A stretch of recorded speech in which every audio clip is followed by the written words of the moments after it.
Good morning, everybody. Welcome to the channel. Today we're going to be seeing if we can get our little Craftsman mower operational again. It died as I was cutting in the back, and I'm not really sure what it's going to need. I'm not an engine mechanic, but I'm fairly decent at troubleshooting, so we'll figure this one out. I've been charging the battery just to make sure, and the charging status is full.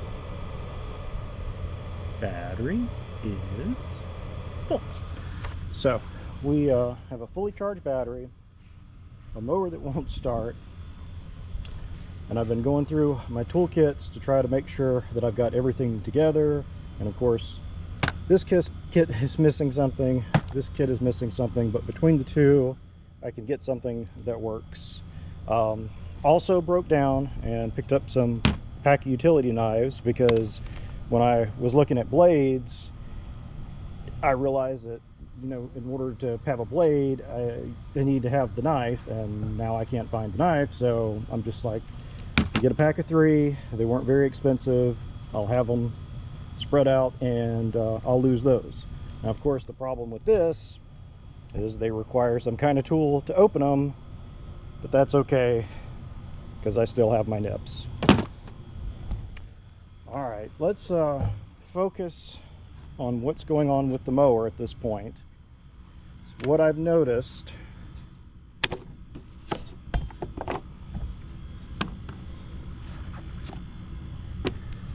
is the carburetor is filling full of fuel, so I don't have a fuel flow problem. I have checked the cutoff switch that attaches to the bowl, and if I turn the key, it does in fact click, which indicates to me that the cutoff is working. May not be the case, but from what I understand, if you're hearing a click, it should be working properly. So I'm not really sure why the fuel is flowing in. I could have a fuel pump issue, but that's what we're going to figure out today. So stay with me and let's start troubleshooting. Let's start by turning over the mower and seeing exactly what it's doing. And this will be the first time that I've tried to turn it over this morning. I let it actually sit yesterday, so it's been well over 36 hours since I last attempted to start it.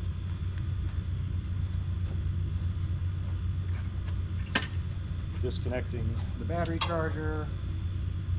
Battery is fully charged. Making sure I don't have any screwdrivers or anything floating around.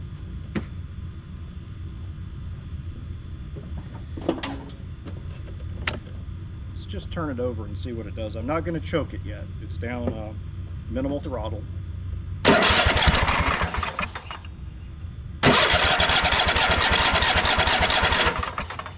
Now, it did for a second sound like it wanted to fire, so I don't think I have a spark issue, but I may be checking those soon. All right, I'm going to go ahead and give it a little bit of choke.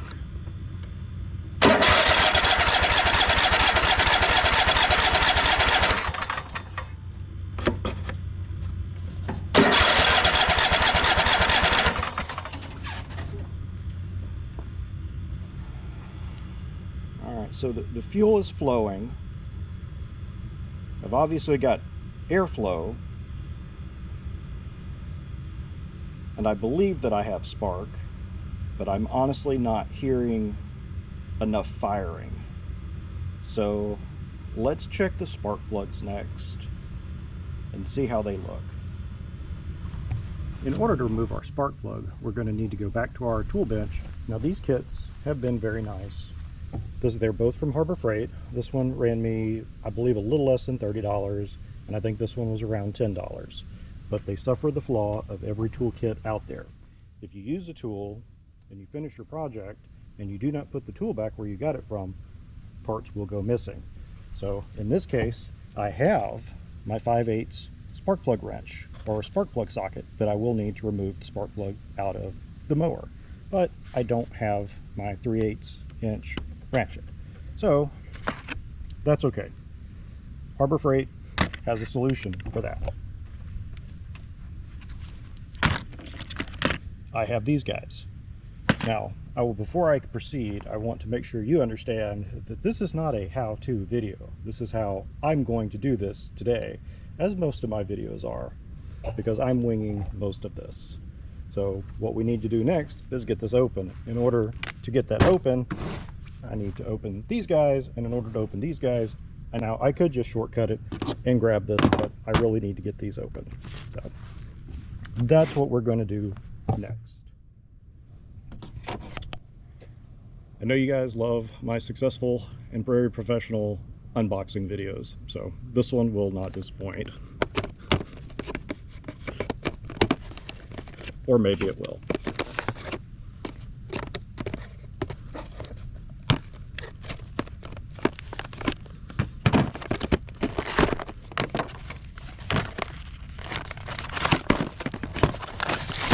There's the plastic.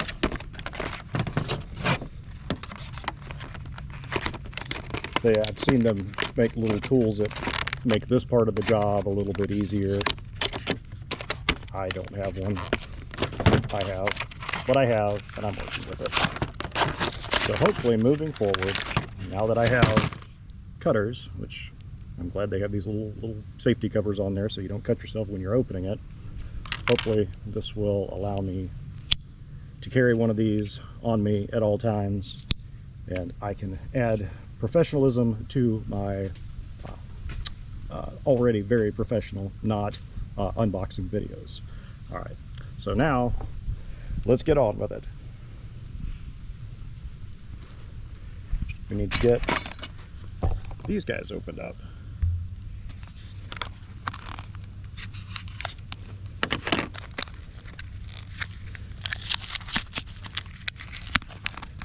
Now, the cutting tool makes that a little bit easier.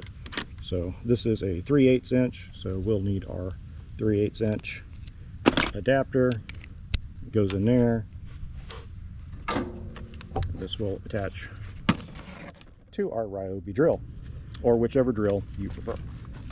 So before I begin, I'm going to remind you, please don't use a drill to remove the spark plugs out of your engines. I'm using this because now I can't find my socket wrench, which is fine. So I have got this turned down to the lowest setting. Lock it into place, and I'm gently going to reverse out and increase torque until it comes out.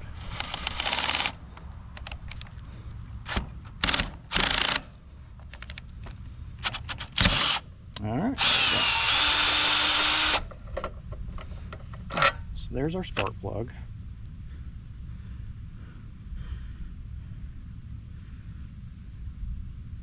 I mean, it doesn't look bad. I've seen far worse on spark plugs, so I'm not really sure if we're going to get a spark or not. So give me a second. Just since we're here, I'm going to go clean this up with a little bit of sandpaper, and then I will be right back. All right, so here's a shot of the spark plug. I'm going to bump the starter, and we can see that we have spark.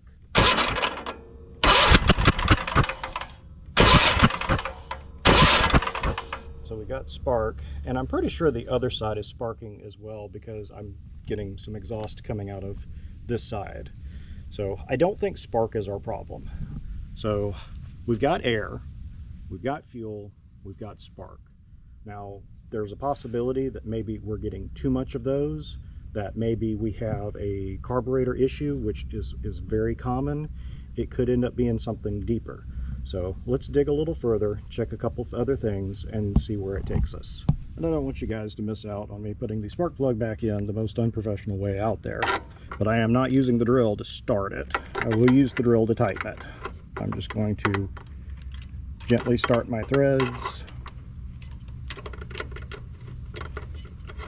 to ensure that I'm not cross-threaded. I may have to go a little more hands-on with it because I just don't like the way that feels.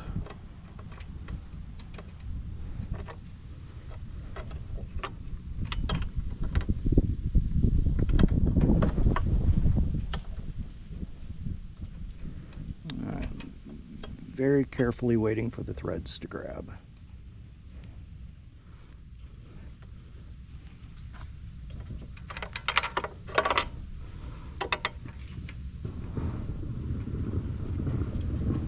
There we go. There we go. So nice, easy, and smooth. And that's what you want.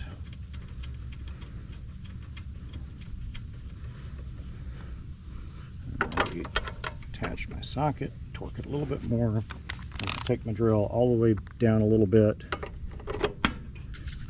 and we're going to tighten.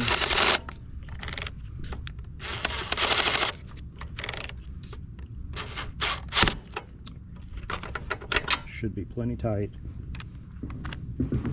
Just always use caution, guys. Alright, so now that we've got our spark plug back in and we're fairly confident we've got spark on both sides, we've got fuel, we've got air, let's go ahead and try to turn it over and see what happens.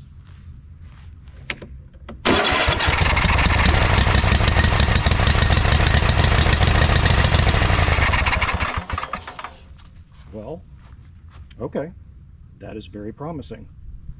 So maybe our issue was possibly just with that spark plug. It's really hard to say. I'm going to clean out the air filter and put the cover back on, because it's not going to run right without that, because it needs the right amount of pressure and everything to function properly and get the right air fuel mixture. So give me just a moment and I will get that reattached. There's a very tight seal on there, so I definitely think that having a little less suction, or a little bit, yeah, well, less pressure on the air suction side was affecting it. Let's turn it over again with just the air filter on.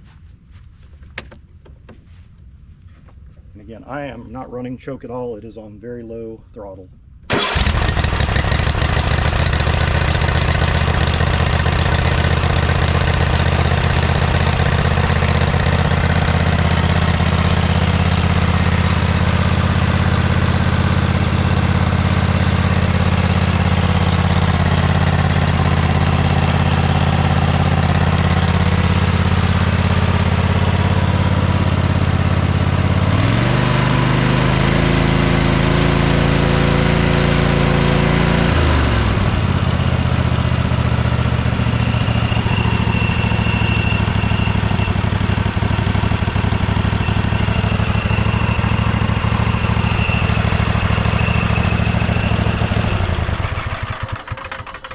Alright,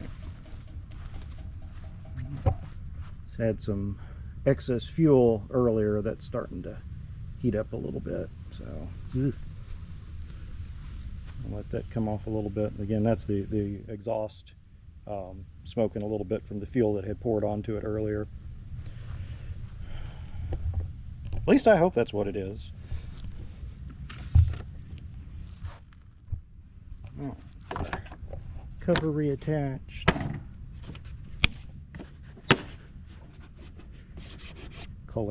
Kohler 7000 series, 22 horsepower. It's KT 725, which is a 725 cc engine.